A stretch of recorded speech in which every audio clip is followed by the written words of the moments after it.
Morning. Welcome back to my channel. कैसे हैं आप सभी? आई होप आप सभी अच्छे होंगे और मैं भी ठीक हूँ। तो फ्रेंड्स, ये वीडियो है 6 तारीख का और दिन है बुधवार का। सुबह सुबह का टाइम है। इस वक्त अभी 8:30 बजे हुए हैं। बच्चे स्कूल चले गए हैं दोनों, और इस टाइम पे मैं अभी चाय छान करके बैठी हूँ। हस्बैंड जाने वाले थे तो वही हम दोनों लोग अभी बैठ करके चाय पियेंगे।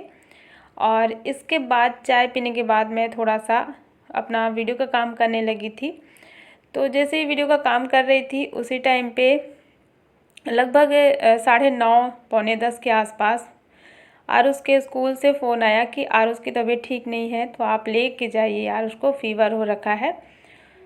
तो मैं फिर चली गई थी आरुष को लेने के लिए, और उसी में मुझे टाइम लग गया, काफ़ी ज़्यादा टाइम लग गया स्कूल जाने में और आने में। और बारिश भी यहाँ पर सुबह से हो रही है, लगभग 6 बजे से। मतलब रिमझिम जो है बारिश होती है ना, हल्की हल्की सी, वो बारिश लगातार हो रही है। तो इस टाइम पे ये जो वीडियो क्लिप आप देख रहे हैं ना, ये आरुष को लेकर के मैं आ गई थी स्कूल से, और उसको बहुत तेज़ फ़ीवर हो रखा था। तो वही मैं उसके कपड़े वगैरह चेंज करवाई, क्योंकि थोड़ी थोड़ी सी भीग गए थे हम दोनों। तो उसके कपड़े वगैरह चेंज करा के और बाल को अच्छे से पोंछ करके और हाथ पैर पूरे सुखा करके जल्दी से सारे गरम कपड़े पहना के मैं उसको लेटाई थी। मतलब ब्लैंकेट वगैरह उड़ा दी थी अच्छे से। तो जैसे ही उसको गरम कपड़े वगैरह मैं पहना दी ना, तो थोड़ा सा उसको आराम लग रहा था, अच्छा लग रहा था। मतलब आँख उसकी लग गई, सो गया था। तो फिर मैं देख रही थी कि वो सो गया, तो मैंने सोचा मैं अपना काम कर लूँ, क्योंकि सुबह मैं कुछ भी काम नहीं कर पाई थी। जैसे ही हस्बैंड गए थे उसके बाद मैं थोड़ा सा वीडियो का काम करने लगी, और वैसे ही फिर स्कूल से फ़ोन आ गया। तो वही था, सुबह जब स्कूल गया था आरुष ना, उस टाइम पे उसको बहुत हल्की हल्की सी बुखार जैसे शायद लग रहा था, और बोल भी रहा था मम्मा मुझे फ़ीवर सा लग रहा है। तो मना किए थे कि मत जाओ, अच्छा नहीं लग रहा। तो क्योंकि बाद में मुझे पता था कि ऐसा ही कुछ होने वाला है, फिर अगर बीच में तबीयत ख़राब हुई ना, तो फिर स्कूल से कॉल आ जाता है, तो फिर मुझे भागना पड़ता है। तो बस वही माना नहीं, बोला नहीं अब ठीक लग रहा है, कोई दिक्कत नहीं होगी, मैं चला जाता हूँ। और फिर वही हुआ जिसका डर था। स्कूल गया और वहाँ से फिर 2 घंटे के बाद लगभग मेरे पास फ़ोन आ गया। तो बस अभी आरुष को थोड़ा ठीक लग रहा था, उसकी आंख लग गई थी, सो गया था। तो मैंने सोचा मैं सारे काम ख़त्म कर लूँ, क्योंकि काम मेरा कुछ भी नहीं हुआ था। सिर्फ मैंने घर में झाड़ू लगाया था, और किचन वगैरह पूरा सब कुछ ऐसे ही फैला हुआ था, गंदा था। तो मैंने दोबारा से एक बार झाड़ू लगाया, और फिर जो है किचन साफ़ किया, और बर्तन वगैरह सब कुछ पड़े हुए थे जो भी नाश्ते के थे सुबह के। और बाहर बारिश भी हो रही थी थोड़ी थोड़ी, आज तो बहुत तेज़ नहीं हुई, हल्की हल्की सी बारिश हो रही थी। और बस यहाँ पे सारे बर्तन वगैरह धुल लिए हैं मैंने, और जैसे तैसे मतलब जल्दी जल्दी वाला काम किया है मैंने, क्योंकि आराम से अगर काम करती ना तो फिर पूरा ध्यान था जो आरुष पे ही था कि वो अकेले सो रहा है। तो वही मैंने जल्दी जल्दी से सारे काम निपटाए हैं फटा। और सारे काम ख़त्म करके मैं भी आ चुकी थी, क्योंकि मेरा पूरा जो ध्यान है ना वो आरुष पे ही था कि वो अकेले सो रहा है, तो मैं जल्दी से चले जाऊँ नहा करके। तो फिर मैं आई, देखी तो उसको काफ़ी तेज़ फ़ीवर हो रखा था, और घर में जो है दवा भी नहीं थी, क्योंकि इतना ज़्यादा मतलब ज़रूरत पड़ती नहीं है दवा की, तो हम लोग रखते नहीं हैं। तो घर में दवा भी नहीं थी, और उसको अभी वॉमिटिंग भी हुई थी, जो कि उसकी वजह से और ज़्यादा उसको वीकनेस लगने लगी थी। तो फिर मैंने देखा बुखार काफ़ी तेज़ हो गया था, तो मैंने गीली पट्टी उसके सिर पे मतलब माथे पे रखी। तो इससे क्या होता है ना, अगर घर पे दवा नहीं है तो काफ़ी हद तक आराम मिलता है। जो फ़ीवर होता है ना, काफ़ी ज़्यादा गर्म हो जाता है बॉडी, तो उसको थोड़ा सा वो रिकवर करता है। तो इसलिए मैंने क्या किया, फिर वही गीली पट्टी मैं ला कर के रखी, और उसको जल्दी जल्दी ही मैं चेंज कर रही थी, मतलब दोबारा से पानी में डुबो करके, और फिर वही रख रही थी। तो थोड़ा सा उसको आराम मिल रहा था, और विक्स भी फिर मैंने लगा दिया था, थोड़ा अच्छा लग रहा था। लेकिन फिर भी फ़ीवर उतरा नहीं था इतना ज़्यादा, मतलब इतना ज़्यादा था कि उतरा नहीं था वो, हल्का फुल्का बना ही रहा आया है। और बाहर आप देख सकते हैं आज बारिश इतनी ज़्यादा हो रही है कि क्या बताएं।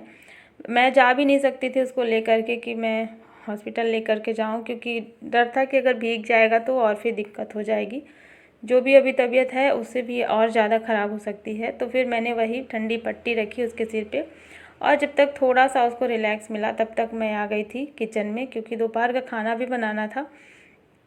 तो यहाँ पे मैं रख दी थी दाल और चावल, ज़्यादा तो कुछ भी नहीं बनाऊँगी, क्योंकि मुझे बैठना था आरुष के पास ही, और अगर कुछ बनाने लग गई तो फिर बहुत टाइम लग जाएगा। तो फिर मैं आज कुछ भी नहीं बनाऊँगी, सिर्फ दाल चावल ही बस बनाऊँगी। सुबह की जो सब्ज़ी रखी है वो हो जाएगी। और यहाँ पे मैं दाल रख दी थी तो पक गई थी, फिर चली गई थी आरुष के पास, तो मुझे बार बार उसके पास ही जाना पड़ रहा था।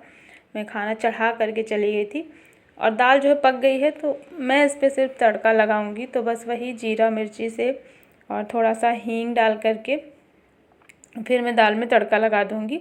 और बहुत सिंपल सा ही खाना बना रही हूँ। और वही आरुष से भी पूछी क्या खाओगे, तो उसको ना थोड़ा सा मतलब लग रहा था, अभी भूख लग गई थी।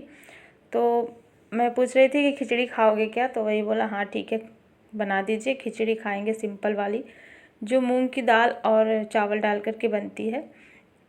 तो फिर मैंने वही तड़का लगा दिया है, और इसके बाद इसी कुकर में मैं खिचड़ी रख दूँगी और उसके लिए थोड़ा सा। और इधर मैंने चावल भी धुल करके रखे हैं, तो जब खिचड़ी पक जाएगी ना तो उसको मैं निकाल लूँगी और इसी कुकर में मैं रख दूँगी चावल पकने के लिए। तो आज का यही था दोपहर का खाना।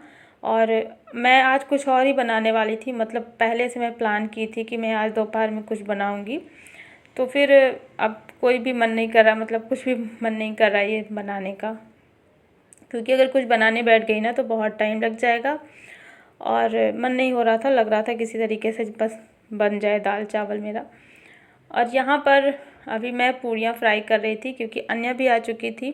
तो अभी लगभग 2 बज गए हैं, अन्या स्कूल से आ गई हैं।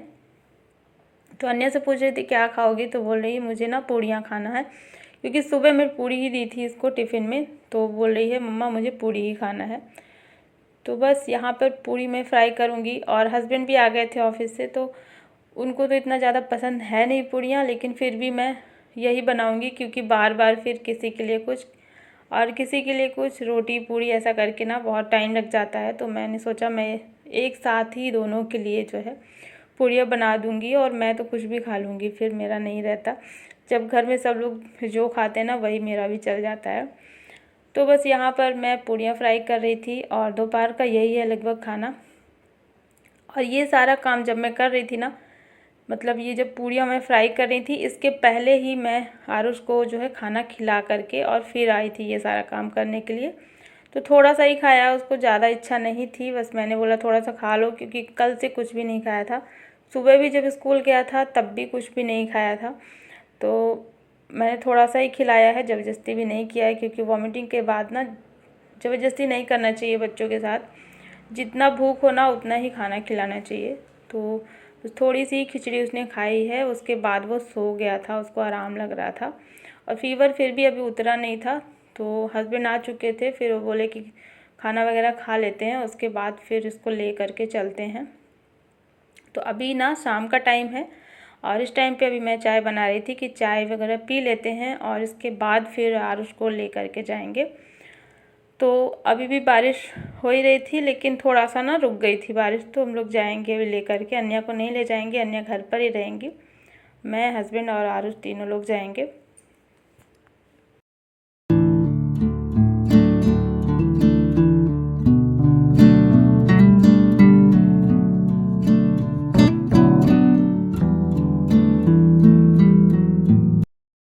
और शाम की जो चाय पीने के बाद फिर मैं चली गई थी, और वहाँ से आई, मतलब हस्बैंड हम लोग को घर पे छोड़ करके और फिर वापस चले गए थे सब्जियां लेने के लिए। और यहाँ पर अभी मैं भी यार उसको दवा वगैरह दे करके और उसको सुला दी थी, मतलब दवाई देने के बाद उसका जो फीवर है ना वो उतर गया था, तो सो गया था। इसके बाद मैंने सोचा मैं सब्जियों को रख लेती हूँ, क्योंकि पिछली बार जब सब्जियाँ आई थी ना तो काफ़ी ज़्यादा मतलब ख़राब हो गई थी, सुबह तक जो रखी रह गई थी इसी थैले में। तो मैंने सोचा मैं सब्जियों का काम ख़त्म कर ही लेती हूँ, क्योंकि इतनी महंगी सब्जियाँ आती हैं और फिर अगर ख़राब हो जाए तो बड़ा अजीब सा लगता है, बहुत अच्छा नहीं लगता है। और इस टाइम पे जब बारिश होती है ना तो उस टाइम की सब्जियां जो होती हैं, जो हम ले कर के आते हैं घर पे, वो सब्जियां बहुत जल्दी ख़राब होती हैं, क्योंकि वो पहले से ही भीगी हुई होती है। और अगर रात भर के लिए उनको ऐसे ही थैले में छोड़ दो ना तो वो उनके ख़राब होने के ज़्यादा चांस रहते हैं। तो इसलिए इस टाइम की जो सब्ज़ी है ना उसको रात भर बाहर नहीं छोड़ना चाहिए। हो सके तो उसको सारा काम जो है छोड़ करके पहले सब्ज़ी रख लो। तो मैं भी बैठ गई थी वही सारी सब्जियां रखने के लिए, और इस टाइम पे ना सबके सोने की तैयारी हो रही थी।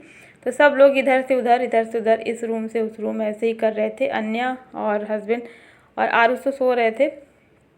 फिर वही सभी के मतलब सोने की इस टाइम पे तैयारी हो रही थी और मैं यहाँ पर लग गई थी सब्जियों को रखने के लिए। तो सब्जियाँ ना ये जो हरी पत्ते वाली होती हैं इनका ज़्यादा ध्यान रखना होता है। तो आज मेथी भी आई है तो मैं इसको अलग से पहले रख दूँगी, अलग पॉलीथीन में। इसको अभी तोड़ने का टाइम बिल्कुल भी नहीं है, तो अभी नहीं तोड़ूँगी, मैं इसको ऐसे ही रख दूँगी। कल जब मैं फ्री हो जाऊँगी ना तब फिर ये काम करूँगी। और ये जो गोभी है ना, फूल गोभी, इन सब के डंठल जो होते हैं हरे वाले, इन सबको मैं काट करके अलग कर देती हूँ। तो ये डस्टबिन में जाएगा और जो गोभी होती है वो फिर मैं अलग से फिर रख दूँगी फ्रिज में।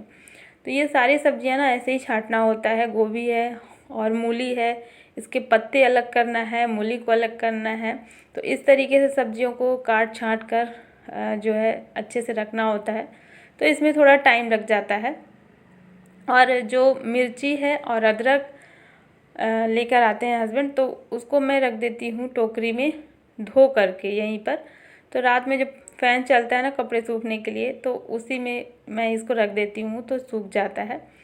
तो अदरक और हरी मिर्च को इस तरीके से मैं हमेशा ही रख देती हूँ इकट्ठे ही धो करके, क्योंकि जब हम खाना बनाते हैं ना तो फिर ये धुली हुई मिलती है तो हमें धुलना नहीं होता है। और ये सारे फ्रूट्स हैं ना जो मैं इसी में रख दूँगी। आजकल मैं फ्रिज में नहीं रख रही हूँ क्योंकि ठंडा मौसम है ना, इस वजह से सारे फ्रूट्स यहीं पर रख दे रही हूँ। तो चलिए फ्रेंड्स, अब रात काफ़ी ज़्यादा हो गई है, सारी सब्जियां मेरी जो है रखा गई हैं और इस वीडियो को मैं यहीं पर एंड करती हूँ। आई होप आप सभी को पसंद आया होगा। पसंद आए तो लाइक कर देना, चैनल पे नए हो तो सब्सक्राइब भी ज़रूर कर लेना। मिलती हूँ आपसे एक नए ब्लॉग में, तब तक के लिए thank you, bye bye, take care.